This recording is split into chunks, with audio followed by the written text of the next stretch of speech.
Oh, thanks for coming, Amy. And Thanks for doing that. I'm yeah, excited. me too. And so Amy and I, we knew of each other for quite a few years, and then we met in Prague at a conference where we were both speaking, and I guess that was where the friendship started. We had a fun time in Prague, and then we've seen each other in a couple of places, and then we've also just hung out at Tivoli Gardens in Denmark, and we've been speaking about wanting to do something together for quite a few years, and so now finally it's happening in Copenhagen in March, and we can always speak more about that later. But we wanted to start today off by just introducing this topic of life is letting go. It's something that we're both just been reflecting on and seeing more and more. And so that's what we wanted to share with you today, just our reflections on what does that mean. And so I'm gonna hand it over to you, Amy, first, and then we'll see what comes up. Yeah, I just had a whole different flash of things as you said that life is letting go. Not that I didn't know that that's what we were here to talk about before. And I didn't have anything for sure in mind before, but I was reflecting on it earlier today. And just as you said that, life is letting go, totally different things kind of came up. And I guess um, what just came up is the absolutely um, unfindable, ungraspable nature of life, which is weird because it doesn't feel like that. It's like it's the biggest paradox of all. Life seems and feels so solid and real and obvious. I mean, it's obvious that we're here communicating with each other, that there are bodies on a screen, and this all seems so very real, that you're having thoughts and feelings and all of that. Um, and there is no denying that in a sense. And yet there's also the sense of the thoughts and feelings, let's just say, when they arise, where are they? And what are they? And can we find them? And can we hold on to them? Can we hold on to anything in life? Anything. When we really, really look, we absolutely can't. And I think thought and feeling is such an interesting thing with this, because think about just thoughts. You have such a real, concrete experience of thoughts. You can be having a thought about the past or the future. It's undeniable. You can imagine your past or future. I don't know how it is. I love exploring this stuff, but like, how does it come to mind? Are there pictures? Are there sounds? What even is it? We could look into that if we wanted to. But that there is a story playing out, some memories, let's say, some feelings. It's undeniable as experience. And yet when we move toward it and we get curious about it, we can't find it. And and it's gone. Like, you can try to find the thought you just had and it's completely vanished, and it will never be back. It will never be back in the way that it was. Whatever feelings are here in this moment will never be back. All of life is like that, and that it's arising in this real fullness, and it's also in a sense completely empty. So I think it's Zen that talks about the empty fullness or full emptiness or whatever. It's real, and it's also kind of not real in that way.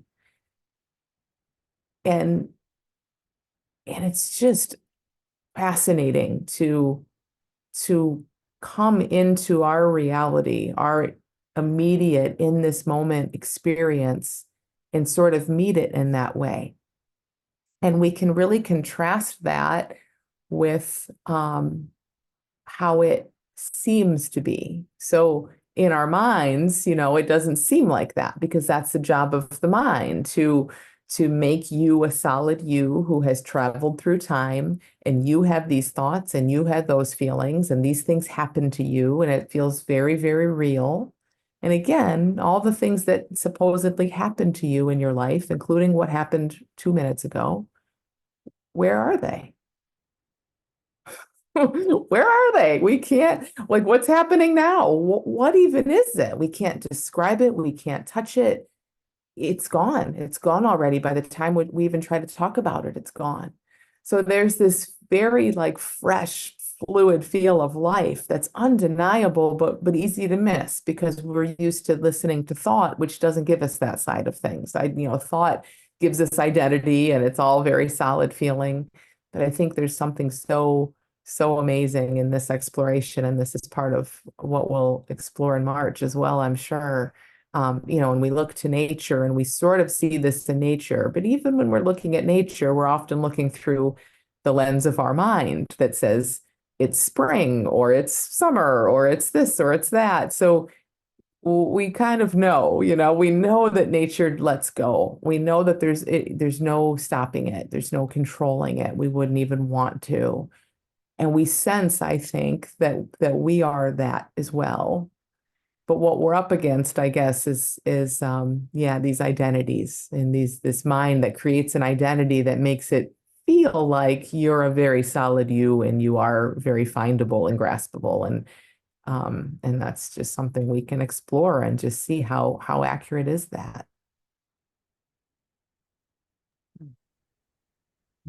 Yeah, I've been reflecting in the same lines as there's a part of us that knows that life is letting go, that we are nature. When the last apple on a tree at the end of the year falls off, I don't think that the tree is grasping or trying to hold on to it or or being sad that the last apple fell down. It just lets go when it's ready. And so there's this part of us that knows that that is nature.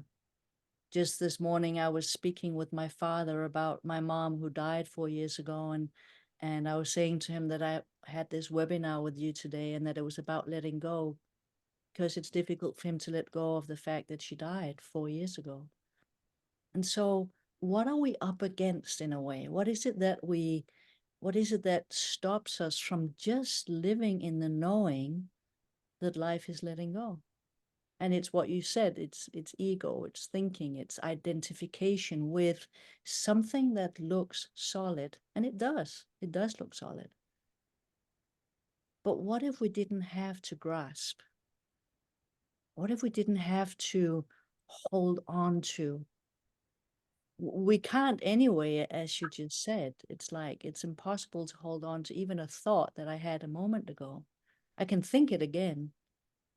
But what if we didn't have to?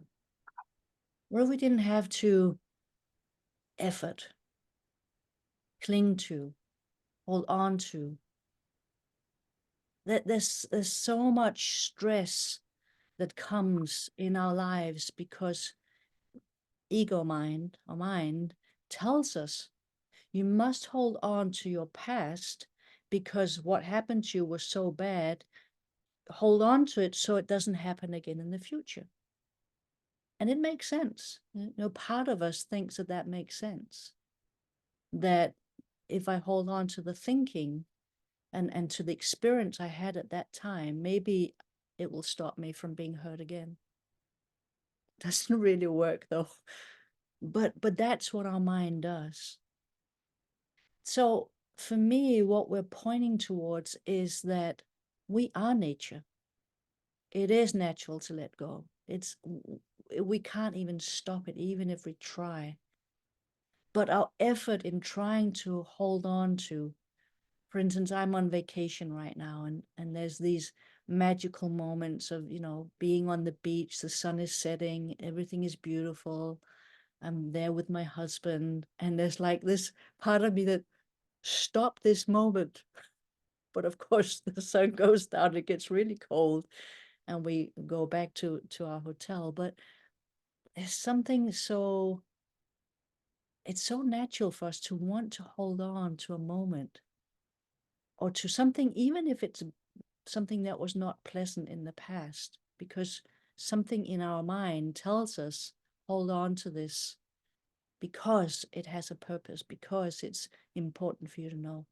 So we hold on to both experiences that were difficult at the time, and we hold on to things that are wonderful and that we want to keep just the way it is. And yet it's not possible. So I love what you were pointing to, Amy, about what is it made of? What is this? What is its nature? That which we try to hold on to it, and just seeing that letting go is our true nature. It's what nature does. Yeah, it's interesting to see. I like how you said we try to do this, but it's not possible. And to really see that, because I think the mind will constantly convince us that it is possible in some way, that it's doing something, um, that control, that there is a us that's controlling life, at least sometimes. And of course, that's very easy to start to poke some holes in, because if we're so in control, then why aren't we just always blissful? Like if you have any control, start controlling it better, guys, right? Because what are we doing here? It's very obvious. Oh, then that's when it starts to look like, well, I only sometimes I have control, and then the whole thing, it's just like, that doesn't really make sense anymore. So but it's interesting, yes, to see the control attempts, the holding on attempts coming up, and to be able to also really know that it's never really worked and never really will. And because of, I think, and as you mentioned too, like because of just the nature of identity, if that leaf on the tree had an identity and felt like I'm a separate leaf and I need this tree to be okay, it'd be holding on too, I'm sure, but it doesn't have that. So all of nature is letting go. We are nature, but we think we aren't. We think we're separate from nature. So there's a trying to hold on. Um, so that feels like a piece of this. It's all the same conversation, but it's almost like as our sense of who we are, who we've taken ourselves to be, really starts to shift, letting go is not something we have to do. It's just the way of things, and again, it's happening already, but we get to realize that. We get to see more, oh yeah, this is just what's already happening. And not only seeing it, but experiencing the freedom that comes from realizing that that is our nature. You know, the whole efforting part, I don't even know if that's a word, but the whole clinging, holding on Mm. to, trying to keep something, trying to control something, trying to predict something, it's hard work. Oh my gosh, it's so hard work. And so I really see just in my own life and through the work I do with other people how this one thing of holding on in whatever form it takes is the cause of so much suffering, of so much stress. It's and to see the freedom that comes when people realize, oh, it's when I listen to this constant chatter in my mind, it's when I listen to it and believe it to be true, that's when I continue to hold on to grasping, controlling, not letting go of. I know it's a metaphor that's used a lot, but if somebody gave you a really hot stone in your hand, you'd let go immediately, right? It would be instinctual to let it go. Yet we hold on to hurtful feelings. Oh, you did this to me years ago, and I'm still holding on because I don't want it to happen again. And our mind will tell us things like that. I spoke with my aunt not long ago, and she was telling me how she was so resentful to the person who hit by accident, of course, her daughter, who has now suffered from some brain injury. And this is like 15 years ago. And Mhm. my aunt is still holding on to that resentment. So now she's suffering. I mean, her daughter is going through life with what happened through that unfortunate accident, but my aunt, who is physically well is holding on to that hot stone. And I can see that in me. I can see that in others, how a part of us thinks that it's a good idea instead of letting go of resentment, letting go of anger, and just being free. There's such peace and resilience and compassion that comes from realizing this and letting go of resentment, for instance. I think the part that feels like it's a good idea in a way, we logically know it isn't, but the part that's doing that is trying to help us trying to help us not have to feel. So this is something that I talk about all the time in the past year and have just played with in my own life in huge ways, is feeling, feeling, not thinking, trying to think about it differently so I can feel better. Not saying, oh, it's just my thinking, I don't need to feel this, but fully feeling whatever's showing up. And that's what seems to help. I don't know if this is accurate, but this is how it feels. It's like, that's what seems to help the mind get the message. Okay, we don't have to keep holding on, because the holding on of the mind is just a distraction from feeling.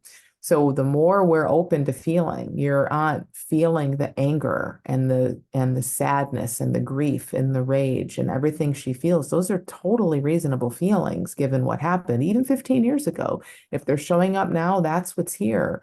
Feel that.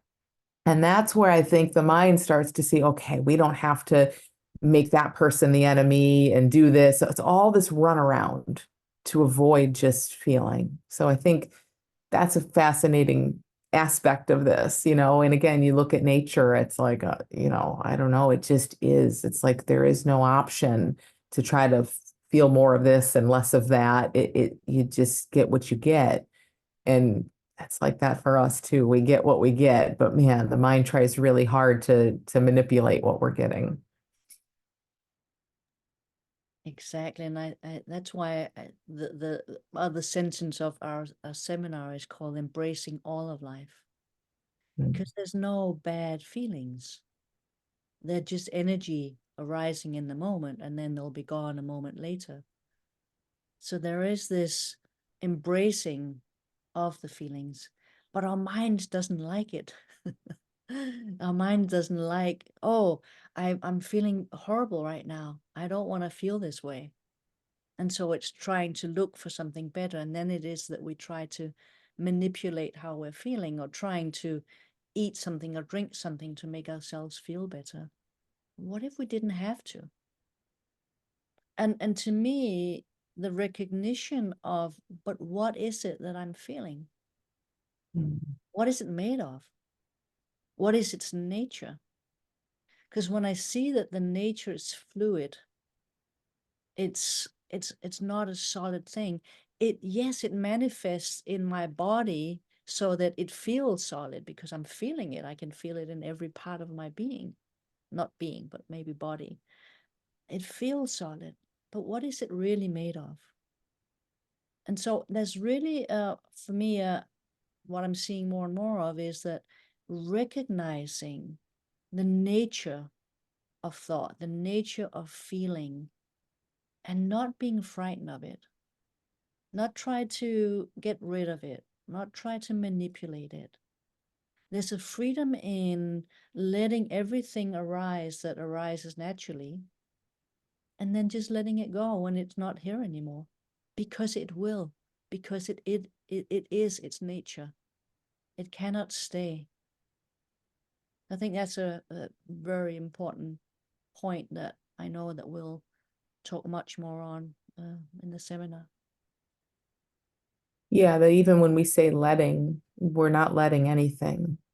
We're just recognizing the nature. You know, it's just recognizing what's already happening. So even if we try really hard to stay resentful, we're just gonna feel a lot of resistance or whatever we feel, you know, but it's not doing we're not in control. It's there's still just life doing what life's doing. Yeah. I was you did a master class for me last year, Amy. We were talking about addictions, and I loved one of the metaphors you used of the wave, that it's always the waves, it's always going to crash at some point. It's its nature. There's no wave that keeps on being at the height of what it is. And our feelings are just like that. It's nature to come down and crash down on the shore at some point. And it's the bud's nature to be completely tense just before it blooms. But it's its nature to bloom. There's something about recognizing our true nature that, like you said, it's not even, we don't have to do anything. It's just recognizing what's already happening. And yeah, just embracing that. Yeah, and recognizing that we don't know anything. Like there's not really even a wave. That's just a word we made up for some arbitrary shape of water. Like what's a wave? No one knows what a wave is. And by the time you try to measure it and call it a wave, it's already moved on. It's all just ocean, and even ocean. What is that, right? So for sure, like when it comes to what we call our experience, and like you mentioned a little bit, like it's happening to me and it's in my body and all of that is thought, all of that is assumption, and it's we can't help it. It's how it looks and feels when we feel like I'm a separate me. I'm not nature, I'm me, and nature's something out there. Well, when that's the case, when that's the perspective we're living in, then it's going to feel like this is fear or anger or bliss, and it's happening to me. But that's just an unquestioned assumption. I mean, and that's something we can just really look at and see, is that really the truth of it? Where is the you? Where do you start and where do you end? And how is this energy? How is it fear? How could it be fear? What does that even mean? It has to be just thought calling it that. And then, of course, as soon as thought calls something something, it feels like that. Like, but it's all made up, really. I mean, and again, like I was saying in the very beginning, that does not take away from its reality. It is absolutely full and unavoidable and undeniable, and it's also completely made up and empty, because who's to say what fear is? And by the time your mind labels it that, it's moving, it's gone. So there's something about just really being curious about the nature of things that taps us, that starts to reveal it, curious from a place of I don't know what anything is. And again, you can look at that for yourself and see what you think you know, what looks obvious and clear, and then just question that. And we can do that with you in March. But there's something about questioning in that way and seeing, wow, I don't really even know what this experience is, this experience that I'm fighting and I don't like it and all of that. I don't even know what it is. That's like, it's just funny. It just becomes a laughable, honestly. And again, I don't mean to dismiss our suffering, because we all suffer, and we can also look and see what this thing is that's making us suffer. I think what has been one of the biggest realizations for me is the me part. How it's because I identify with this limited body, whatever is arising in the moment, is when I do that, then there's suffering. That it's taking things personal. Like, somebody writes an email, and even if it's like, you're a horrible person, or whatever it is, it's like, if I see it as just energy, if I don't take it personally, what there is, it cannot grasp me. There's something I really have come to see more about, because I'm really not done, but how much it matters when I take things personally, when I hold on to that identification. Then of course it seems like somebody's doing something to me and it's wrong and I should react, and now I'm gonna write back to them, or whatever it is. And this, it's really powerful to see that only when I identify with this limited body mind do I suffer. It's so incredible to just realize that deeper and deeper, because then there comes, it's not that I don't feel all kinds of things, but it's just more energy that arises, lets go, because that's just its nature.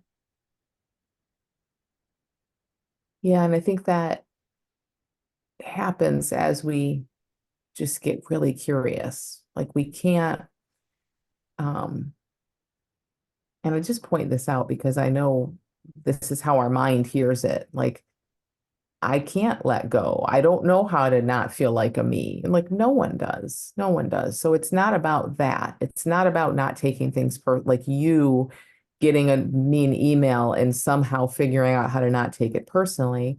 It's like it's that kind of what you're pointing to, and that is like when we're questioning the who we are, maybe on a consistent basis for a little bit, it becomes obvious that it's not personal. Like that can just start to shift. And I don't know how or when or where that happens, but it happens. It's 100% possible for all of us. And just even a little bit of curiosity in that direction, it's huge. It just and everyone here knows that because you're all curious people who've been looking at deeper things in life. So, just from some time before you even came across the principles till now, I'm sure many things look different and we have no idea how that has come to happen, but it just has. So we can just keep being curious about those, what feels like the kind of foundation of this, which is like, am I nature or am I a person in nature?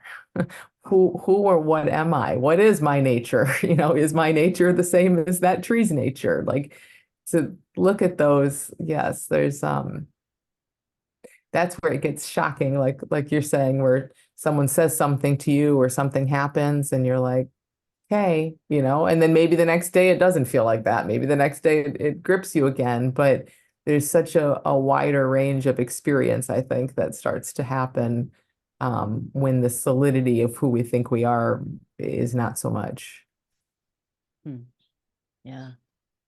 I remember being a teenager and being very interested in psychology and spirituality. And one of the questions that I came across very quickly in my searching was, who are you? Like, what do they mean? What does that mean? Who am I? And so that's taken many different forms through the Yeah. years, until I saw what the depth of that question, where it's pointing us towards. And so in the beginning, I would go, well, I'm a woman, or I'm a teacher, or I'm a coach, or my wife, or, whatever it was. It really took a long time before I could really get even a little sense of where that question is pointing. It's very powerful. It's very powerful. And I think it's a direction. It's not the end. It's not anything. It's just, there is something powerful. And whenever I listen to people who've had experiences of, and I won't even call it an experience, it's really seeing of their true nature. When I listen to them, it's just so ordinary the way that they speak about it, that there's a falling away of all these identifications. I've often spoken about it as labels. It's just one Mhm. metaphor that we label ourselves with all these different things. And of course, then if you touch that label, I'm gonna get angry because I like this label. That's Mhm. It's really powerful to see what happens when that all just falls away. when I don't try to cling to my labels, to who I think I am, but realize who I am behind that, or before that, whatever you call it. Yeah, and um I, I feel like we can explore it in a curious way, and we can also each learn to kind of take this into our lives. Like for me, it's a constant seeing. It's not a conversation or just something that you get in a seminar or workshop. Like that can really plant the seeds for something that starts to be obvious in day-to-day, moment-to-moment life. Like along those lines, like and this is just me, that I'm not saying do this or that this is the way or anything, but there's a constant recognition, near constant recognition of how the mind is trying to grab and form me. Like there can also be plenty of time where there's just this. There's just no me, and here's what time it is, and here's what I have going on later, and what are they thinking of me, and any of that. That can be there. And there can be a recognition of like that. I picture it as like drawing a little stick figure. And then the stick figure falls apart. And then the mind comes back in and puts the head back on, and some little art's constantly trying to like make you you. And if you notice your thinking, you will notice that happening. The best way that it does that is with time, I think. There's a you and there's a past and there's a future. Again, kind of all that not letting go stuff that we spoke about. It's like there's a real solidity here, it feels like. But then in an instant, it can all just kind of wash away in a sense, or just it feels like it softens in a way. And then there's just this. So I don't know if that makes any sense. It's a little vague to talk about, but what I wanted to say in that is like we can start this exploration that then becomes its own inquiry that happens, and you don't have to work at it. It's not like a practice you have to sit down and do, but it just will start to occur and kind of unravel on its own throughout your life. And that's amazing, like to watch the mind jump in and have a reaction and really see that like as, oh, there it is again. Um, but not have to feel all bound up in this body as an identity that needs to protect itself, even though you can see the mechanism that's trying to make that happen play out. I think that's such an important point, that we are, and we'll be exploring a direction to look, and even that's language. It's not even that, but it's an ongoing exploration. It's an ongoing looking or seeing, and seeing Mhm. deeper and deeper. It's not that you come to the seminar and then you're done. It's constant, and but it's not a doing. I sometimes use the word a curiosity. It's like, oh, here it comes again. This and sometimes I don't even notice it, but it's just there, and I kind of know it, and but I don't pay attention to it. It's like we cannot not have a mind. I don't know if I said that right, but the mind is going to be there. It's just there, but it doesn't seem as solid to me in my life as it did even 5 years ago, or even 3 years ago. There's something about its solidity that starts to crumble, and not by anything I've done, but I would say there's been a curiosity of to see deeper. Well, okay. Sorry about that. We used it as an example of how everything's always disappearing. But you're back. Perfect. Yeah. Mm.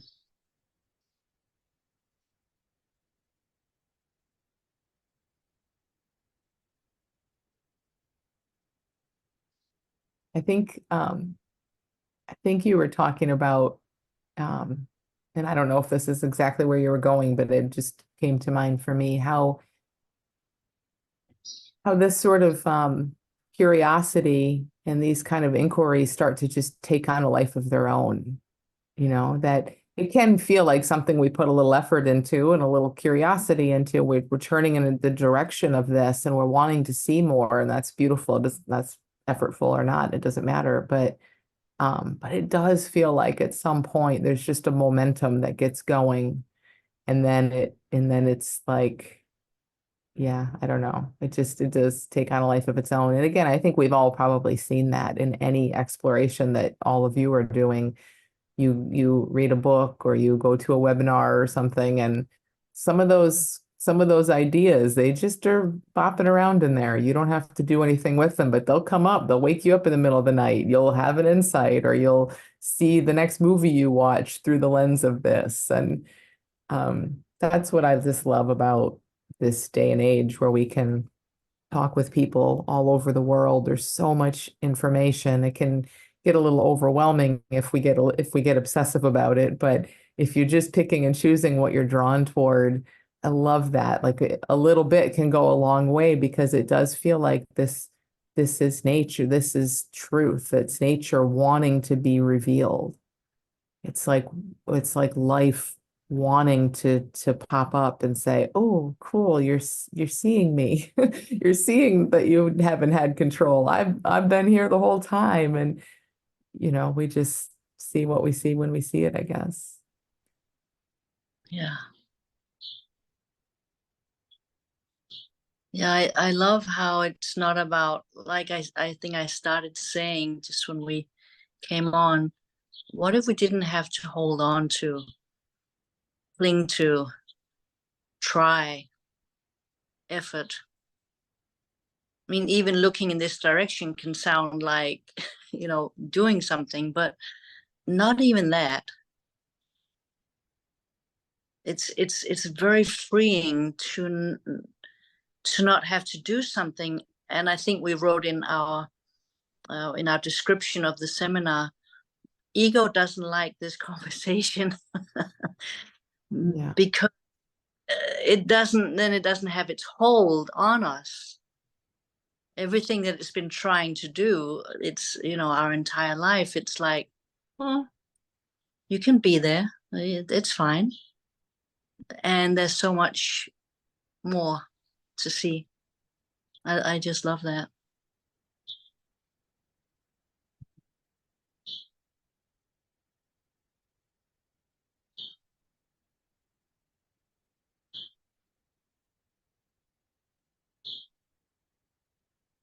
Yeah, there's a real way that control ego mechanism shows up and totally tries to convince us that we need it. We kind of said this in the beginning too, like we have to do these things. Or sometimes it isn't even so much that we need it, but it will show up as we like it. Like I just heard someone talking about this. Well, I just really love to plan my life out and be super productive and think about what things are going to get me later. And that's fine, of course, it's all fine. But it's just something also to be curious about, because what I asked her, um, is then why are we talking about it? Like, what's the problem then? Is there a downside? She's like, well, yeah, the downside is I also get very obsessed with it and I get really tight about it and I get really mad when it doesn't go my way. And it's like, okay, well, then that's just an awesome thing to explore.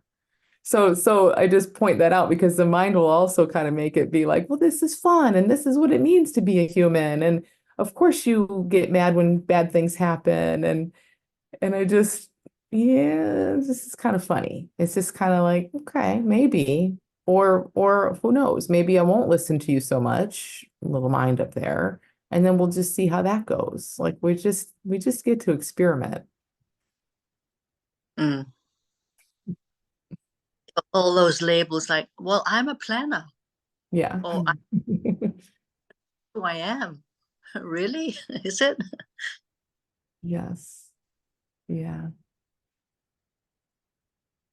Yeah, or we we need to do certain things. Like the society wouldn't function and all of that. And again, on some level, there may be really wise, intelligent questions. Yeah, I'm talking about you, Juliet. We just had that conversation.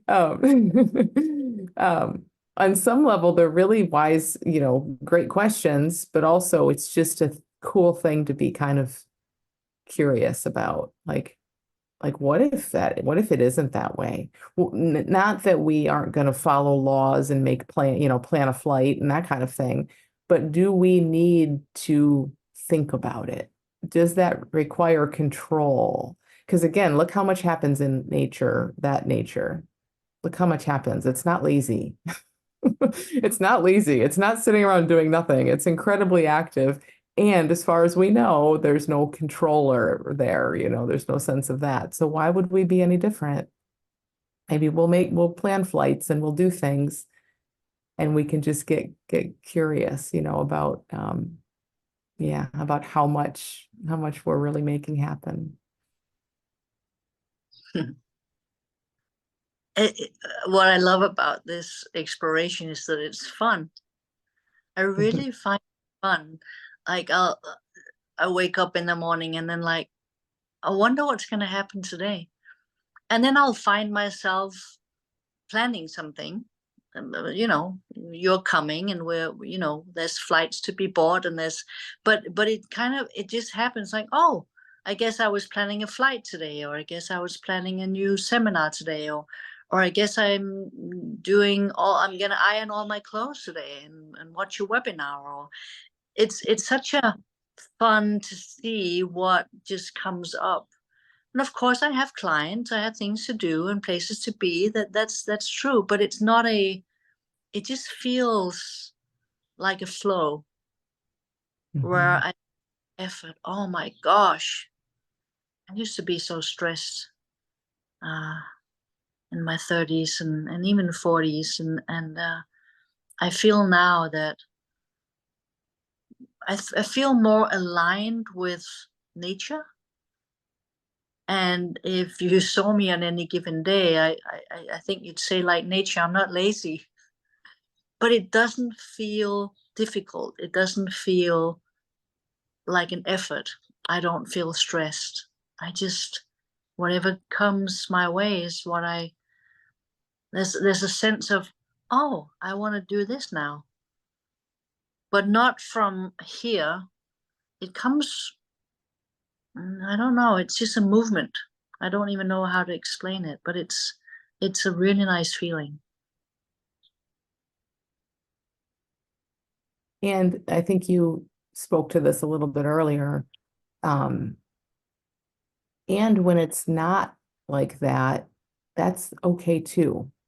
Yeah. So, and like that's part of this whole human mechanism thing, is that there's going to be this coming up and wanting to push and pull on life just because it's old, even if you don't believe it anymore, even if you don't feel like a me in the world's out there quite the same way, still there's still conditioning that comes up. Because what comes up for me, as you say, that is like, I think a lot of things like that also, I can relate to what you just said.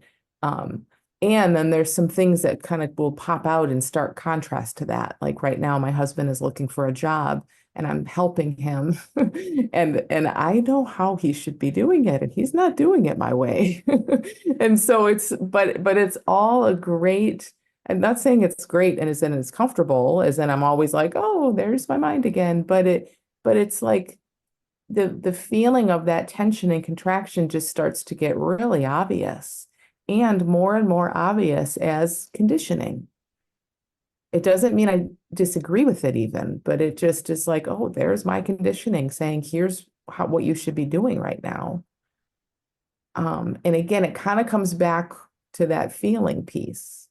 Like where the mind is wanting to control life, I can feel what that feels like. Ultimately, what I've noticed is what's behind that is a feeling of helplessness and powerlessness. Somewhere in there, there's a like, no, this should go this way. And it's fascinating to see that because it's playing out for all of us all the time in various ways, how things should go. But to just keep looking at that, we're still human and that stuff will come up, but we get to like turn toward it and be curious about it rather than turn away from it and try to push it away. And then it just doesn't, then we really get to feel the impermanence even of something like powerlessness, which is not a feeling humans enjoy, but it's fleeting. It's so fluid, like Natasha said earlier. It's so amazing to just be like, okay, I feel totally helpless right now. I don't even know what that is. All I know is I feel stuff. I don't know what helplessness is. So I'm going to look at it.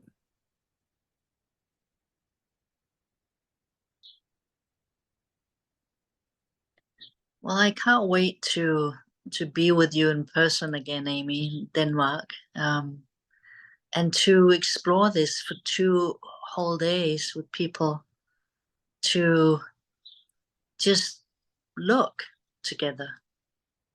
There's a looking, there's an exploring, there's a